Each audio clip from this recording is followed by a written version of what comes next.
গত কয়েক বছরের মতো এবারও রাজধানীর পশ এলাকা খ্যাত বারিধারায় পাড়া উৎসব হচ্ছে। যেহেতু কর্মব্যস্ত আলিশান ফ্ল্যাটের বাসিন্দারা কেউ কারোর সাথে কানেক্টেড নন, তাই বারিধারার ভিআইপি বাসিন্দারা মিলেছেন একদিনের আনন্দ আয়োজন পাড়া উৎসবে। উত্তর সিটি কর্পোরেশনের উদ্যোগে গুলশান ও বারিধারায় এই আয়োজন গত কয়েক বছরে সাড়া ফেলেছে। ফ্ল্যাটের বাসিন্দাদের কাউকে কাউকে সামাজিক করেছে। মোস্তফা সরোয়ার ফারুকী সস্ত্রীক এসেছিলেন পাড়া উৎসবের আয়োজনে। তিনি এখন সংস্কৃতি উপদেষ্টা, তাই আয়োজনে যেতেই হয়, কথাও বলতে হয়। পদ পেয়ে তিনিও খানিকটা সামাজিক হয়েছেন। 5ই আগস্ট মানে 36শে জুলাই বাংলাদেশে একটা অভাবনীয় পরিবর্তন হয়েছে এবং সবাই এটা আইডেন্টিফাই করতে পারছে যে পরিবর্তনটা ইউথ লেড এবং পরিবর্তনটা আসলে সামনের দিকে নতুন জিনিস দেখতে চায়, তরুণদের উপযোগী একটা জিনিস দেখতে চায় এবং আমরা বিশ্বাস করি আমরা সেই দেশে যাব, বাংলাদেশ আর পিছনে ফিরে যাবে না। খুবই ভালো লাগছে এখানে আসতে পেরে এবং এসে দেখে সবকিছু মিলিয়ে অনেক সুন্দর একটা অনুভূতি। এবং আমার কাছে মনে হচ্ছে আমার বেবিটাকে নিয়ে আসতে পারলে আরো ভালো হতো, আনফরচুনেটলি আমি ওকে আনতে পারলাম না।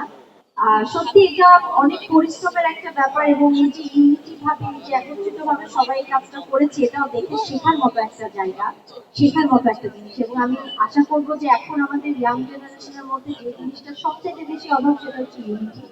সেটা অলরেডি আমরা প্রমাণ করে দিয়েছি যে আমরা আমাদের মধ্যে ইউনিটি আছে, আমাদের আমরা অনেক কিছু চাইলেই করতে পারি। এই বিশ্বাসটা যেন সবার মধ্যে থাকে, এটাই আমি আশা করবো। আর হ্যাঁ, সবার সাথে একমত যে এটা শুধুমাত্র বাড়িধারার মধ্যে সীমাবদ্ধ না রেখে সব জায়গায় ছড়িয়ে দেওয়া উচিত। নাগরিক কবি আহসান হাবিব 1971 সালে ধন্যবাদ নামে একটি কবিতা রচনা করেন। সেখানে তিনি বড়লোকের পোষা কুকুরের চকলেট ভক্ষণ ও পোষা প্রাণীর নাম রাখা নিয়ে সাটায়ার করেছেন। তখনও মানুষ ঠিকমতো দুবেলা খেতে পারত না, এখনও সেই বাস্তবতা আছে। বারিধারার বড়লোকেরা আরও ধনের সম্পদে বড় হয়েছেন, বিদেশি পোষা প্রাণী পালেন। সেই বড়লোকেরা তাদের পোষা প্রাণীকে দিয়েও ফ্যাশন শো করিয়েছেন, কারণ ভোগবিলাস তো বড়লোকের মজ্জাগত। একটা ক্যাসপার আর একটা রোমিও, ওরা হচ্ছে কি লাসা আর স্পিটস মিক্স। কিভাবে ডিসক্রাইব করবো, আসলে ওদের সাথেই সব থেকে বেশি close. Very loyal and very helpful in Times and অনেক বেশি সাপোর্টিভ। আসলে না, কিন্তু মানুষ থেকে অবশ্যই ওদেরকে বেশি বিশ্বাস করি। আমাদের আসতে একটু দেরি হয়ে গিয়েছে, তাই আমরা ওটা দেখতে পারি নাই, কিন্তু এখনো এসে অনেক ভালো লাগছে। ওভারঅল অনেকই ভালো লাগছে, কারণ পেটদেরকে নিয়ে যাওয়ার মতো ঢাকায় আসলে তেমন জায়গা নাই। সো এরকম একটা এনভায়রনমেন্ট ক্রিয়েট করা, that is a very good thing. Just okay একটু ঘোরাতে নিয়ে আসছি। ও সে একদম ছাড়াটা এখন আমাকে চিনে না, বাইরে আসলে সে আমাকে ছাড়া কোথাও যাবে না। সে জাস্ট বাইরে বের হইলে সে ভয় আমার কাছে থাকবে, বাট এর বাদে সে আমাকে চিনে না। সে অনেক শান্ত। আমার বাসায় 5টা দেশি আছে, বাচ্চা ওকে মারলে সে চুপচাপ আস্তে করে সরে যাবে, বাট সে কখনো মারবে না। সে বুঝে তার শক্তি কতটুকু। ও সবসময় সকালবেলা সে আমার পাশে ছাড়া সে কোথাও শুবে না।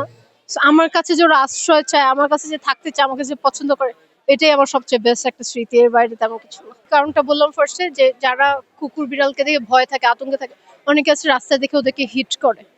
তো এখান থেকে বুঝবে, মানে যদি একটু মায়াটা জন্মায় ইনশাল্লাহ, তাহলে আমার লাগে যে নেক্সট টাইম ওরা কুকুরকে হিট করার আগে একটু ভাববে। শিশুরা ছবি এঁকেছেন, নেচে গেয়ে দিনটি পালন করেছেন। মেলার আমেজে প্রতীকী স্টল সেজে বসেছিলেন। আসলে যারা সংস্কৃতি ও রাজনীতি সচেতন তারাই এমন আয়োজনের মধ্যমণি। আয়োজক, দর্শনার্থী সবাই এমন আয়োজনকে নাগরিক সমাজের জন্য লোক দেখানো হলেও তাৎপর্যপূর্ণ বলছেন। হ্যাঁ, খুবই এনজয় করলাম।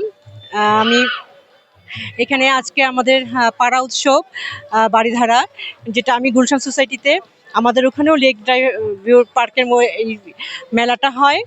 আজকে ওখানেও একটা প্রোগ্রাম আছে, বাট আমি এখানে এসেছি যে এখানে এনজয় করার জন্য। তো খুব ভালো লাগলো। বিশেষ করে প্রাণীদের উপরে একটা ফ্যাশন শো হলো। খুব কিউট সবাইকে খুব সুন্দর করে সাজিয়ে নিয়ে আসা হয়েছে। প্রথমে বুঝতে পারিনি যে এদেরকে এত সুন্দর করে সাজিয়ে আনা হয়েছে কেন, পরে বুঝলাম যে এখানে ওদেরকে একটা সুন্দর ফ্যাশন শো হবে। এটা ডিফারেন্ট একটা থিং। আর এখানে একটা কথাই আছে, জীবে দয়া করে সেই জন সে বিছে ঈশ্বর। সো আমরা প্রাণীদের প্রতি দয়াশীল হব। হ্যাঁ, প্রাণীরা কখনো হার্মফুল না। প্রাণীরা সবসময়ের জন্য খুবই নিরীহ প্রাণী। ওরা সব কিছুই বুঝে কিন্তু বলতে পারে না।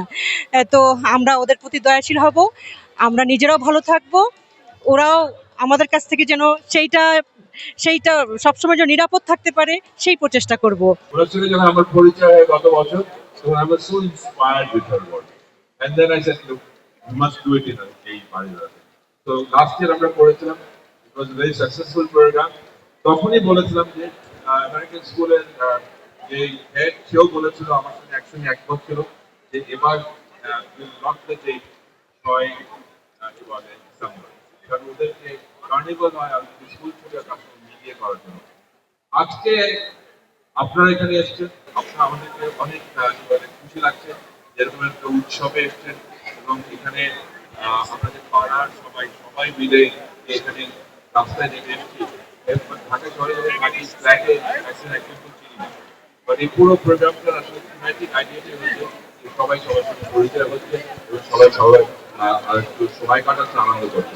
ঢাকা উত্তর সিটি কর্পোরেশন ও বাড়িধারা সোসাইটির বাসিন্দারা এই পাড়া উৎসবের আয়োজন করেন। বড়লোকদের আয়োজন, তাই সেখানে পুঁজির তোষণকারী মিডিয়াও ছিল সরব। Moinul Islam, Nandan TV, Dhaka. We have a surprise performance by none other